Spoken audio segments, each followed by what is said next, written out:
yang berjudul Teori Perilaku Konsumsi Islam. Pengertian perilaku konsumsi Islam, sebuah kerangka berpikir yang menggabungkan prinsip-prinsip ekonomi dengan nilai-nilai agama Islam dalam memahami bagaimana seorang muslim mengambil keputusan konsumsi. Tidak sekedar memenuhi kebutuhan materi, perilaku konsumsi dalam Islam juga dipandang sebagai bentuk ibadah dan sarana untuk mencapai kebahagiaan dunia dan akhirat. Pengertian teori perilaku konsumen Islam menurut para ahli yaitu yang pertama James Angel berpendapat bahwa perilaku konsumen didefinisikan sebagai tindakan-tindakan individu yang secara langsung terlibat dalam usaha memperoleh dan menggunakan barang-barang jasa ekonomis termasuk proses pengambilan keputusan yang mendahului dan menentukan tindakan-tindakan tersebut. Yang kedua, mengemukakan bahwa perilaku konsumen dapat didefinisikan sebagai proses pengambilan keputusan dan aktivitas individu secara fisik yang dilibatkan dalam proses mengevaluasi, memperoleh, menggunakan, atau dapat mempergunakan barang-barang dan jasa.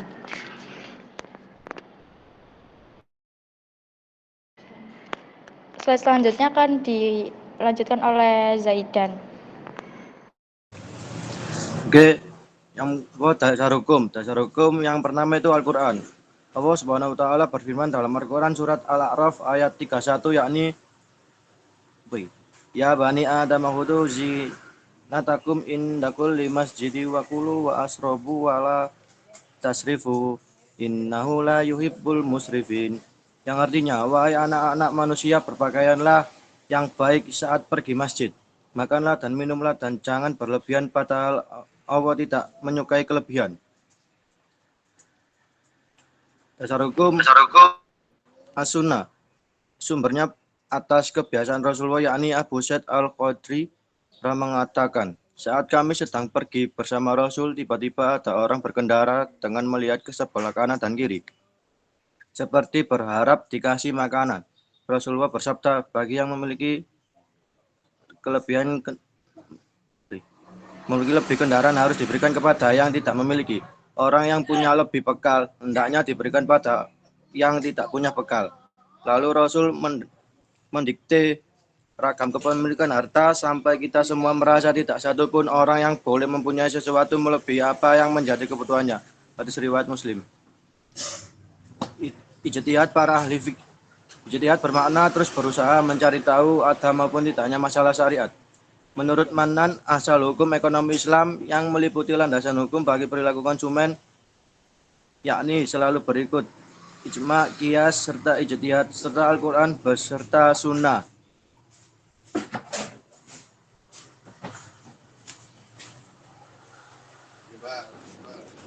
Baik, selanjutnya yaitu implementasi teori perilaku konsumsi Islam.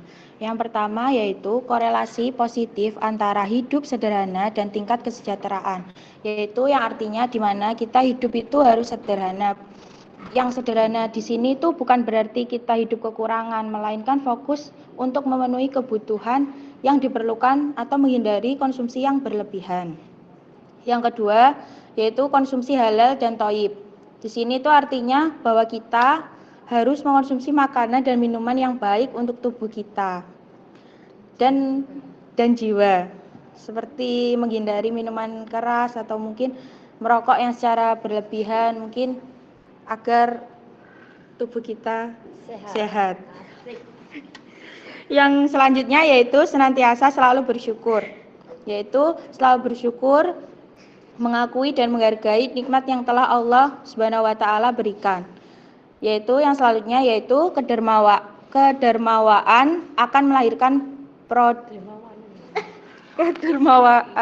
akan melahirkan produktivitas ekonomi. Jadi kita di sini bisa bersikap mungkin berbagi dengan orang lain, seperti contoh jika memang kita memiliki harta yang berlebih, kita bisa membantu orang lain yang lebih membutuhkan untuk menggunakan uang yang kita miliki untuk membuka usaha agar lebih bermanfaat dalam bidang ekonomi itu. Selanjutnya yaitu kesimpulan. Dalam teori perilaku konsumsi Islam mempertimbangkan nilai-nilai dasar agama yang mempengaruhi konsep konsumsi, motivasi, tujuan, serta cara memilih dan mendistribusikan barang. Faktor-faktor seperti nilai barang dan jasa, daya beli konsumsi, dan ketersediaan barang di pasar juga mempengaruhi perilaku konsumen. Baik, terima kasih dari kelompok 3. Silakan yang ingin bertanya.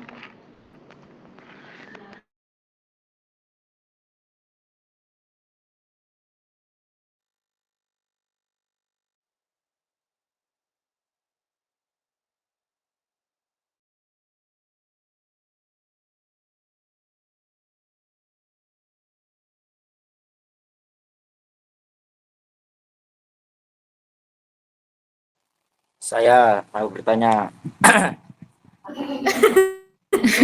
Yes. Silakan. Oke. Ya, apa yang membedakan determinasi perilaku konsumsi dalam pendekatan konvensional dan Islam? Bisa diulangi, Mas. Apa yang membedakan determinasi perilaku konsumsi dalam pendekatan konvensional dan Islam? Tolong dijelaskan. Dikasih contoh juga gak apa-apa. Ya, terima kasih.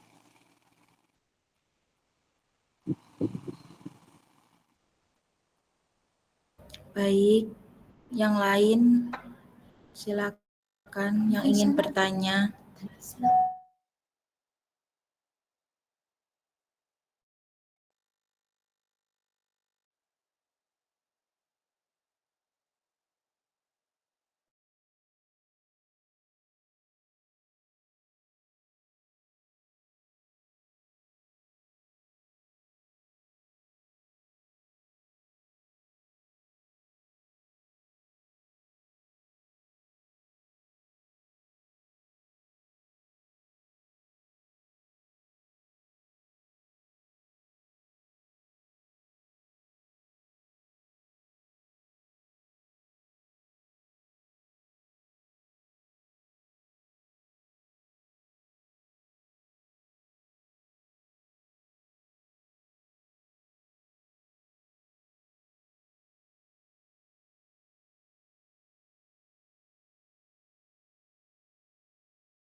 Silakan yang mau bertanya.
Silakan yang mau bertanya bisa ditulis di kolom komentar.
Baik, saya akan menjawab pertanyaan dari Mas Zidan, yaitu apa perbedaan pendekatan konvensional dan Islam? Benar, Mas Zidan? Halo, Kok gitu sih? Mas Zidan. Iya toh. Coba diulang pertanyaannya. Apa yang membedakan Ya, diskriminasi dalam pendekatan konvensional dan Islam? ya Dalam siap. Islam. Benar nggak? Oke. Dan Jadi Islam. apa? Dan Islam, bukan dalam Islam. Iya. Ya, Iya, maaf tipu. oke. Jadi yang pertama yang pendekatan konvensional itu fokusnya lebih ke duniawi. Jadi contohnya tujuannya itu mencapai kesuksesan materi seperti kekayaan, jabatan, atau kenikmatan hidup di dunia. Sedangkan di pendekatan Islamnya yaitu lebih ke dunia dan akhirat, yang artinya lebih ke meraih ridha Allah Subhanahu wa taala dan mencapai surga. Kemudian ada aspek orientasi, yaitu di pendekatan konvensional itu mencari materi dan kenikmatan. Jadi seperti contohnya memiliki tujuan yang berbeda-beda dan cenderung bersaing untuk mencapai tujuan pribadi. Sedangkan di pendekatan Islamnya yaitu meliputi kesuksesan dunia dan akhirat serta keseimbangan antara keduanya. Dan juga ada aspek batasan, di mana di sini tuh terbatas pada dunia saja di pendekatan konvensionalnya, dan untuk pendekatan Islamnya itu melampaui dunia. Contohnya, boleh dilanjut lagi ya. Ya, contohnya Fatia. Contohnya yang Konvensional itu seorang pengusaha mungkin bercita-cita menjadi orang terkaya di dunia gitu. Kalau yang dalam Islam, yang pendekatan Islam itu seorang pengusaha mungkin bercita-cita membangun bisnis yang sukses dan halal untuk mensejahterakan karyawan dan masyarakat serta bersedekah untuk membantu orang yang membutuhkan. Begitu, gimana Mas Zidan? Sudah Ada jelas. yang masih dibingungkan? Oke, makasih Atau banyak. mungkin Oke. yang lain boleh menambah atau menyanggah, atau yang ingin bertanya juga tidak apa-apa, silakan.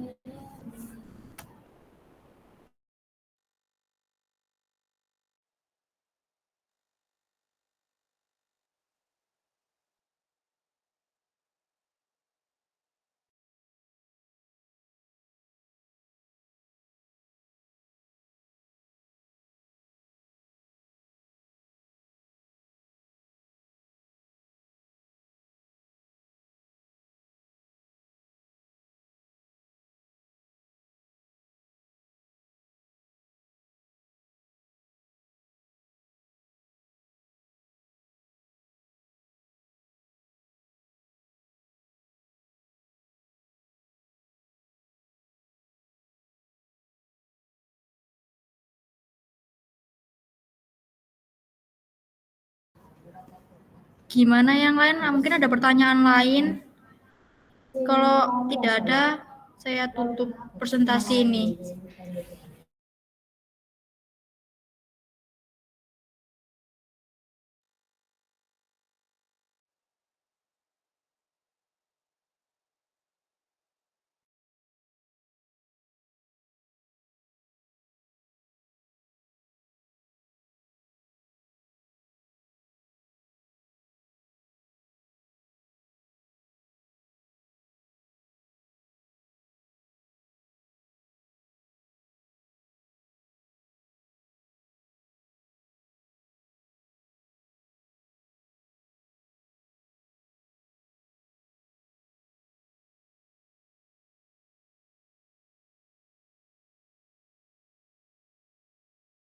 Ayo teman-teman, bagaimana ini? Adakah yang mau bertanya lagi?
Udah selesai presentasinya?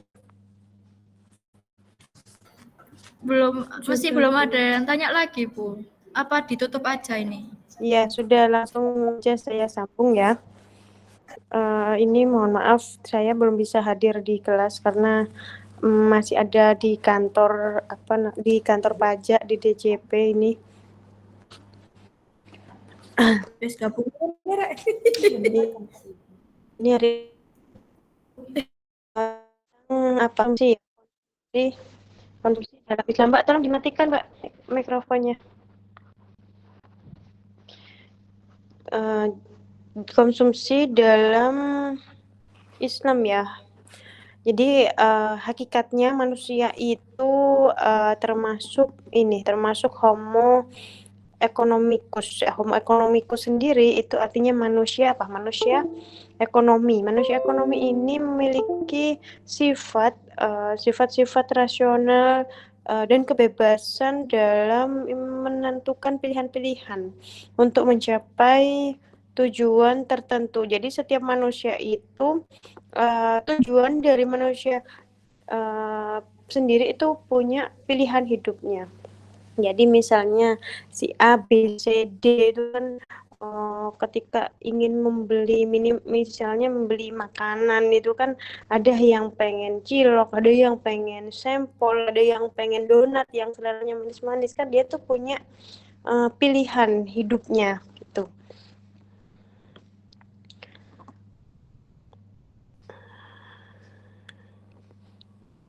Nah, tujuan dari konsumsi sendiri apa? Tujuan dari konsumsi sendiri adalah memaksimalkan maslahah. Kalau maslahah kemarin sempat ya kita bahas, maslahah itu ada 5. Salah satunya adalah hifduddin, hifdun nasl, hifdul mal, itu ya, hifdul mal, hifdul akal. Nah, itu salah satu tujuan dari ekonomi Islam ini, untuk memaksimalkan maslahah.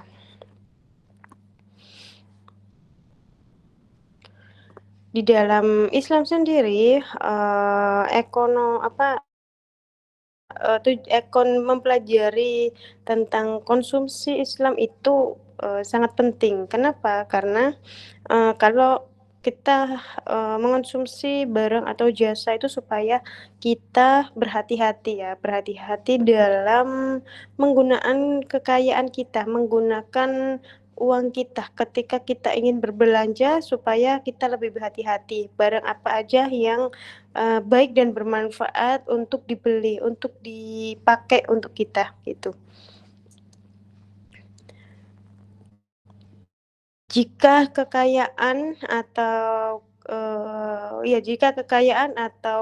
uang kita tidak diatur manfaatnya dengan baik, apalagi tidak untuk mencapai maslahah, apa yang terjadi? Yang terjadi adalah bisa mengalami kegagalan, bisa mengalami dampak-dampak buruknya gitu. Bahkan di dalam Islam sendiri itu untuk mengonsumsi sesuatu itu tidak boleh yang secara berlebih-lebihan, terus kemudian dilarang kikir ketika mengonsumsi apapun itu juga berlebihan, nggak boleh kikir di tengah-tengah gitu.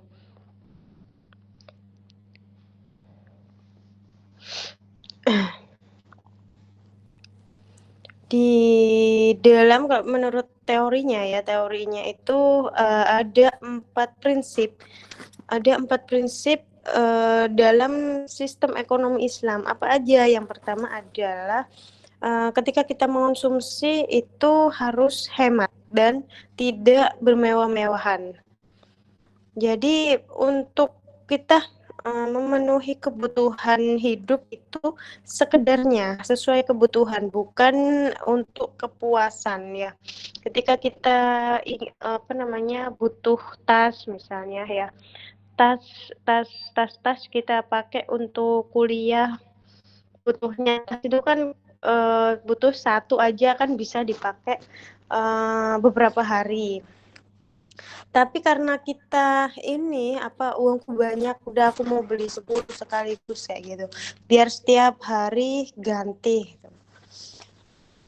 Jadi kalau di dalam Islam ya sesuai kebutuhan aja. Kalau bisa hanya 1 atau 2 ya cukup itu gitu.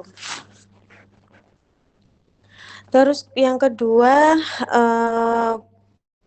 dalam Islam itu juga harus memperhatikan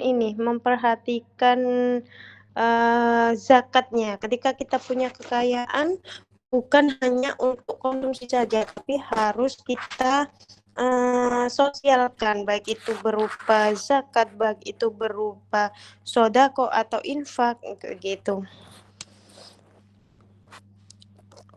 Terus kemudian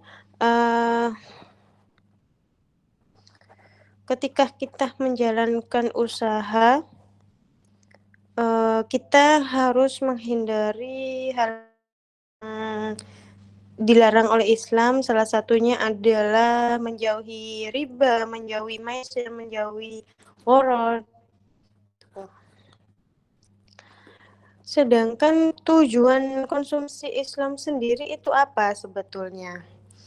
Salah satu tujuan utama konsumsi seorang muslim itu adalah sarana penolong untuk beribadah kepada Allah. Supaya apa? Supaya mengonsumsi sesuatu itu dengan niat untuk meningkatkan stamina dalam ketaatan pengabdian kepada Allah. Jadi kalau kita mengonsumsi misalnya makan makanan yang sehat, minum minuman yang baik dan sehat, terus kemudian tidur, bekerja, itu gunanya apa? Menambah potensi untuk beribadah.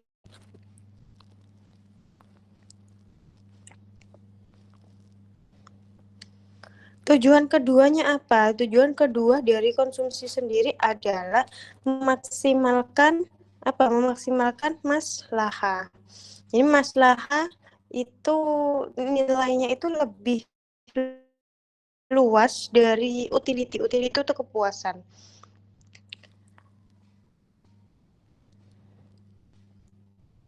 Yang tadi kembali lagi, jadi maslahah itu ada 5 tadi ya, ada hifdzul akal, hifdzul din, hifdzun nasl, untuk menjaga harta itu bagaimana.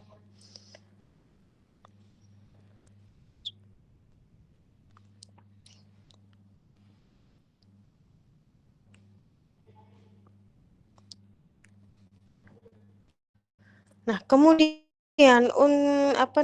secara garis besar tujuan dari ini konsumsi Islam itu adalah meminimalisir pemerasan. Jadi ketika ada orang kaya itu supaya yang kaya itu bukan semakin kaya, yang miskin malah tambah miskin gitu. Jadi supaya itu ada pemerataan harta di situ. Ada pemerataan harta dengan cara apa? Dengan cara yang pertama adalah untuk membuka lapangan pekerjaan. Yang kedua adalah meningkatkan upah gitu. Jadi harus lebih memperhatikan kehidupan orang yang kurang, orang yang termasuk kelas menengah ke bawah gitu. Nah, di dalam Islam itu ada yang namanya etika. Etika dalam berkonsumsi itu seperti apa? Yang pertama itu adalah harus seimbang.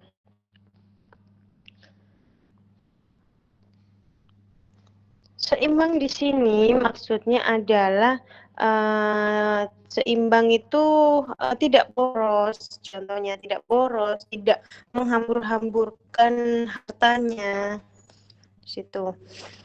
karena dia merasa uangnya banyak, jadi kepengen ini pergi ke Car Free Day misalnya. Beli jajan tuh nggak cukup 1-2, tapi hampir seluruh penjual dia beli kayak gitu. Padahal nanti kalau kekenyangan malah mengganti. Terus yang kedua adalah etika yang kedua adalah membelanjakan harta ini pada bentuk-bentuk yang halal, bentuk-bentuk yang baik.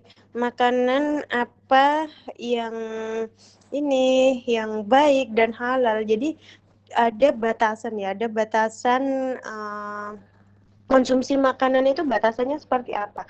Konsumsi berpakaian itu seperti apa dalam Islam itu.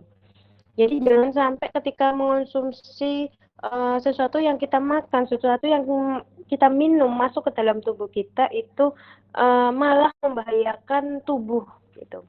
Jadi carilah makan dan minuman yang baik, yang bisa meningkatkan stamina supaya apa? Supaya tetap bisa melakukan aktivitas, melakukan ibadah, tetap melakukan ibadah kepada Allah.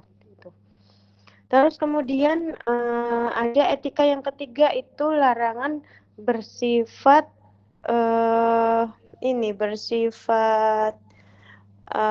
sia-sia, kalau istilahnya itu tabzir.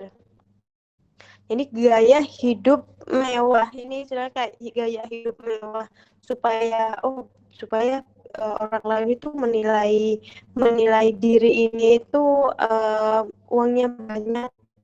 Akhirnya memaksakan diri untuk membeli sesuatu di luar kemampuan kita. Nah, itu kan akhirnya apa? Sia-sia saja.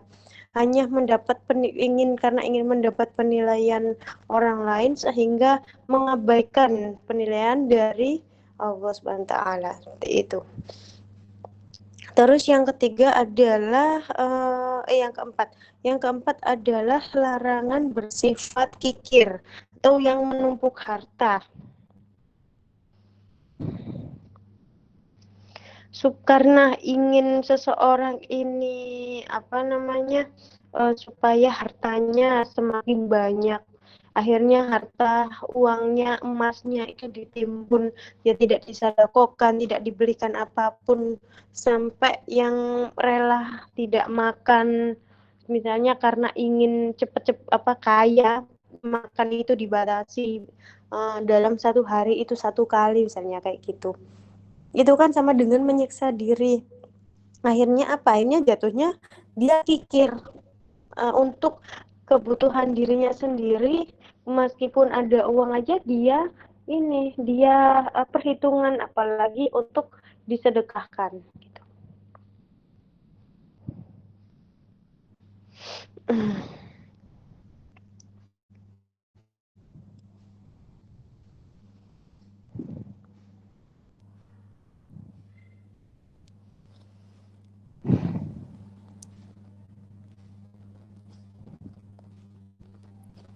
Ada faktor-faktor yang mempengaruhi perilaku konsumen. Yang pertama itu apa? Yang pertama itu seperti faktor-faktor sosial. Faktor sosial ini biasanya perilaku konsumen dipengaruhi oleh faktor sosial seperti apa? Seperti dari keluarga, dari status sosialnya, sehingga di faktor ini tuh sangat mempengaruhi pengambilan keputusan. Pengambilan keputusan ini seperti pengambilan keputusan pembelian, kayak gitu. Jadi karena seperti punya jabatan, seorang istrinya hakim misalnya, jaksa, atau seorang notaris sendiri.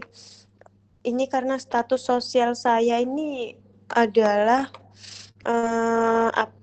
di kalangan orang-orang seperti ini, jadi saya harus menyesuaikan saya harus menyesuaikan dengan kondisi di sana. Di sana biasanya orang-orang pakai baju branded misalnya, pakai baju yang harganya 500, 1 juta, sekian, sampai yang ada tas-tas itu ya kayak tas-tas LV, tas Louis itu sampai harganya 50 juta, 100 juta, itu kan banyak tas.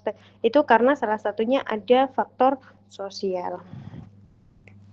Terus yang kedua adalah faktor pribadi.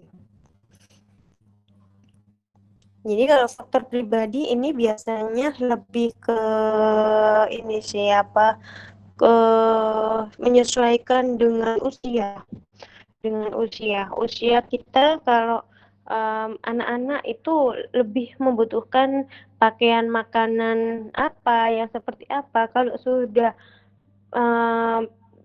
besar, udah anak-anak balita ya. Anak-anak balita ini yang dibutuhkan seperti apa? Nanti akan berbeda dengan kebutuhan anak-anak yang sudah sekolah SMP, SMA, dan seterusnya, seperti itu. Jadi gaya hidup itu menentukan pola hidupnya, bagaimana mengekspresikan dalam minatnya, kegiatan itu tidak lepas dari interaksi lingkungannya gitu. Terus yang ketiga itu ada faktor psikologi. Faktor psikologi itu artinya ketika seseorang semakin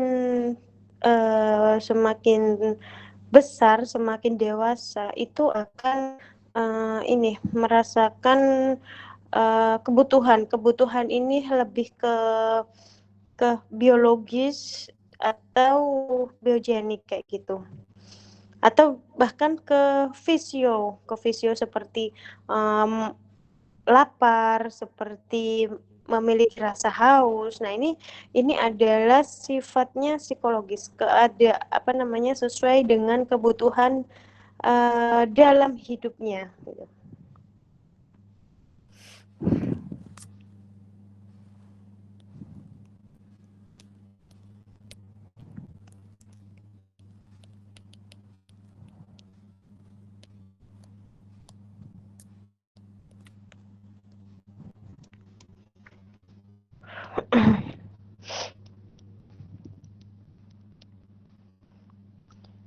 Nah, saya contohkan ketika Islam sendiri itu memiliki batas yang paling mudah. Ini adalah batas konsumsi makanan. Nah, di dalam Islam itu dibedakan menjadi dua. Yang pertama itu batasan sesuai yang dibelanjakan. Yang kedua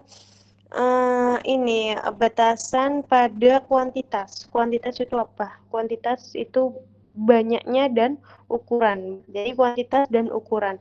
Yang pertama itu adalah batasan sesuai yang dibelanjakan. Nah, yang dibelanjakan ini berdasarkan cara juga sifatnya. Sifatnya ini apakah makanan itu baik, makanan itu apakah halal, apakah makanan ini tadi tidak membahayakan, kayak gitu. Jadi harus tahu batasan di sini. Seperti kalau kita minum homer itu kan membahayakan bagi tubuh kita. Berarti kan sebaiknya itu tidak dikonsumsi oleh seorang muslim. Terus kemudian ada lagi seperti mengonsumsi yang berbahan dari tembakau, itu seperti rokok ya. Rokok, kalau kita tahu bahaya rokok itu memang tidak dirasakan langsung sekarang, itu nanti kita bisa melihat coba 20 tahun yang akan datang, 30 tahun yang akan datang. Jadi pada masa tua itu penyakit apa saja mudah datang ke tubuh kita karena dari konsumsi apa yang masuk dalam tubuh. Beda lagi kalau kita makan makanan yang sehat, apalagi makan makanan yang direbus ya, biasanya di daerah pedesaan itu kan banyak orang yang punya Tegal, tahu Tegal ya, perkebunan itu kayak jagung, telo, terus bohong itu kan. Orang-orang yang di pedesaan itu justru banyak yang sehat. Banyak yang justru ini usianya itu panjang umur 90 ke atas, 100 kayak gitu. Jadi karena apa? Karena yang dikonsumsi itu memang alami, tidak ada campur bahan kimianya. Memang langsung dari alam, dikukus, direbus kayak gitu. Sehingga tubuhnya itu tidak mudah terserang penyakit. Berbeda orang-orang kota itu banyak makan makanan seperti ini ya, yang tinggi kalori kayak gitu, dagingan. Apalagi sekarang itu banyak restoran yang seperti all you can eat itu loh, yang makan masak sendiri, daging yang dimasak di meja itu seperti itu. Jadi bedanya di situ. Terus kemudian batasan yang kedua adalah batasan kuantitas dan ukuran. Jadi ketika seseorang itu membelanjakan hartanya melebihi pendapatannya. Padahal yang dia belanjakan itu bukan kebutuhan primer. Jadi terpaksa untuk supaya menutupi gengsinya, dia harus ini biasanya meminjam ya, sampai yang hutang-hutang ke orang lain, menghutang-hutang ke bank karena menutupi gengsinya supaya bisa beli tas, beli sepatu Nike, beli sepatu Adidas seperti itu. Karena apa itu tadi, menutupi malunya, menutupi gengsinya gitu. Jadi apa yang ditekankan di sini adalah tidak boleh melebihi dari pendapatannya, jadi sesuai dengan kemampuannya. Terus ada lagi batasan konsumsi berpakaian. Batasan berkonsumsi berpakaian menurut Islam itu yang bagaimana? Yang pertama itu adalah yang bersih. Ketika dilihat itu, meskipun apa yang kita pakai itu tidak mahal, paling tidak nggak ada noda-noda yang yang mengotori baju kita, bersih, suci. Terus kemudian menutup aurat, yang jelas menutup aurat. Boleh pakai aksesoris, boleh pakai bros gitu, boleh, tetapi yang tahu batasannya, yang tidak berlebihan. Jangan yang namanya saking kepengennya terlihat fashionable, dia memakai bros itu di jilbab kanan, kiri, atas, bagian bawah juga dibrosin semua ya gitu kan, malah terlihat tidak memiliki etika bagaimana berpakaian yang baik. Terus kemudian supaya menarik itu, Islam juga membolehkan untuk menikmati perhiasan, boleh memakai perhiasan. Sama juga harus tahu di mana sih pakai perhiasan itu. Apakah kalau kalau biasanya orang Kalimantan, orang Madura itu kalau memakai perhiasan itu yang sampai lengan kayak gitu kan. Kalau dalam Islam itu sebaiknya dihindari karena itu berlebih-lebihan. Terus kemudian kalau dalam Islam dilarang memakai pakaian yang ketat, apalagi transparan, dilarang. Jadi itu tadi ya. Dan terakhir adalah yang menonjolkan bentuk-bentuk tubuh tertentu, sehingga kaum Adam itu tergoda gitu. Itu juga dilarang oleh Islam gitu. Itu tambahan dari saya. Silakan kalau ada pertanyaan lagi.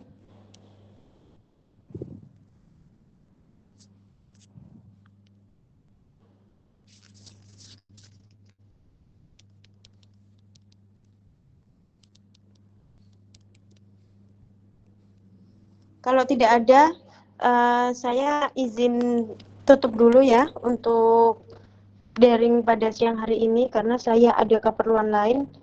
Nanti misalkan ada pertanyaan bisa dilanjutkan di pertemuan berikutnya di kelas ya. Oke, kita akhiri dulu pertemuan pada siang hari ini dengan bacaan hamdalah. Alhamdulillahirabbil alamin. Alhamdulillah.